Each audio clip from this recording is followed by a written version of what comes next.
जय श्री कृष्णा। राधे राधे। श्री माघ मास महात्म 16वां अध्याय आरंभ। कार्तवीर्य कहने लगा कि हे भगवान, वह राक्षस कौन था और कांचन मालिनी कौन थी?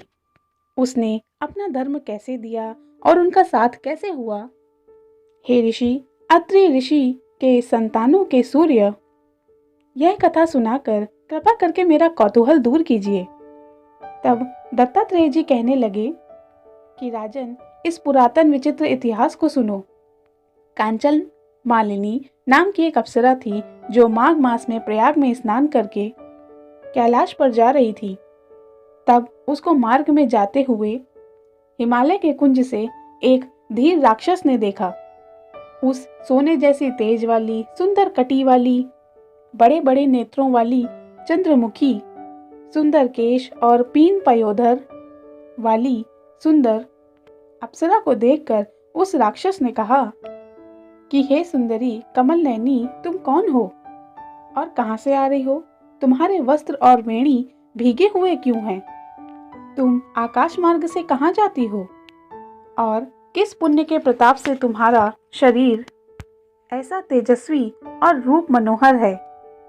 तुम्हारे गीले वस्त्र के एक बूंद जल के मेरे मस्तक पर गिरने मात्र से मेरे क्रूर मन को एकदम शांति प्राप्त हो गई। इसका कारण क्या है? तुम अत्यंत ही शीलवती प्रतीत होती हो, इसका कारण मुझसे कहो। अप्सरा ने कहा, हे राक्षस सुनो, मैं काम रूपिणी अप्सरा हूँ।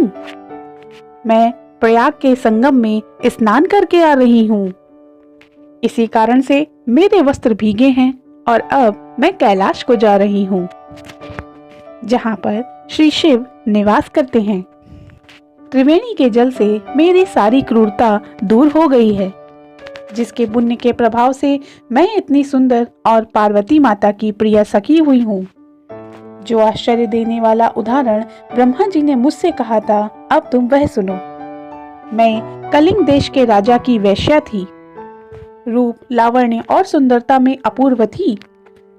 मेरी सुंदरता पर सारा नगर मोहित था और मैंने अनेकों प्रकार के भोग भोगे। अनेकों प्रकार के वस्त्र, आभूषणों की मेरे घर में कोई कमी नहीं थी। कई कामी पुरुष तो आपस में स्पर्धा के कारण ही मृत्यु को भी प्राप्त हो गए। इसी प्रकार उस नगर में बड़ी ही सुंदरता के साथ मेरा यौवन व्यतीत हुआ और मैं वृद्धावस्था को प्राप्त हो गई। तब मेरे मन में यह विचार उत्पन्न हुआ कि मैंने अपनी सारी आयु पापों में ही व्यतीत कर दी है। धर्म का कोई भी कार्य, दान, तप, यज्ञ कुछ भी नहीं किया। शिव या माँ दुर्गा की कोई आराधना नहीं की, ना ही कभी भगवान विष्णु का पूजन मात्र किया। इस प्रकार अशांत चित्त से मैंने एक ब्राह्मण की शरण ली, जो कि वेदों का ज्ञाता और ब्रह्मनिष्ठ था। मैंने उससे पूछा कि मेरा निस्तार किस प्रकार हो सकता है। महाराज, साधु सज्जन, अच्छे बुरे सभी पर अपनी कृपा करते हैं, इसलिए मुझ दीन पर भी कृपा करके मुझ कीचड़ में डूबी हुई को पकड़कर उबारिए। क्षीर सागर क्या केवल हंस को ही दूध देता है? क्या वह बतख को दूध नहीं देता?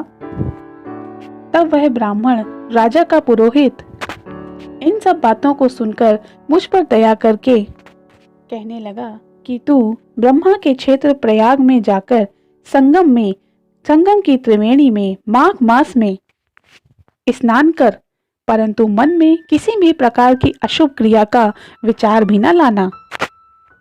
पापियों के पापों के नाश के लिए महर्षियों ने तीर्थ स्थान से अधिक और कोई प्रायश्चित नहीं बतलाया है। प्रयाग में स्नान करने से तू अवश्य ही पवित्र होकर स्वर्ग को जाएगी। हे भामिनी, पुराने समय में गौतम ऋषि की स्त्री को देखकर देवराज इंद्र ने काम के वशीभूत होकर कपट वेश धारण करके उनकी स्त्री का भोग किया था। इसीलिए ऋषि द्वारा श्राप दिया गया और उस श्राप के फलस्वरूप उसका शरीर अत्यंत लज्जा युक्त हजारों भगों वाला हो गया। तब इंद्र नीचा मुंह करके अपने पाप कर्म की बुराई कराने लगा। मेरु पर्वत के शिखर पर स्वच्छ जल वाले सरोवर पर एक स्वर्ण कमल से भरे हुए कटोरे में घुस गया और अपने आप को धिक्कारता हुआ कामदेव की बुराई करने लगा कि यही सभी पापों का मूल है। इसके ही वशीभूत होकर मनुष्य नरक में जाते हैं और अपने धर्म, यश, कीर्ति और धैर्य का नाश करते हैं। इंद्र ऐसा सोच रहा था, सो इंद्र के बिना सारा देवलोक शोभाहीन हो गया। तब देवता, गंधर्व, किन्नर, लोकपाल इंद्राणी के सहित बृहस्पति जी से जाकर पूछने लगे कि महाराज, इंद्र के ना रहने से स्वर्ग ऐसा शोभाहीन हो गया है जैसे सतपुत्र के बिना श्रेष्ठ कुल। इसलिए स्वर्ग की शोभा बढ़ाने के लिए कोई क्रिया सोचिए।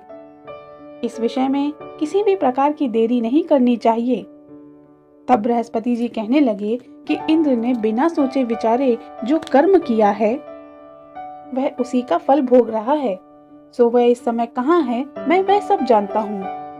फिर गुरु जी ने सबको साथ लेकर स्वर्ण कमलों से युक्त सरोवर में इंद्र को देखा, जिसका मुख मलिन और आंखें बंद थीं। तब इंद्र ने बृहस्पति जी के चरणों को पकड़कर कहा कि कृपा करके इस पाप से उद्धार करके मेरी रक्षा कीजिए।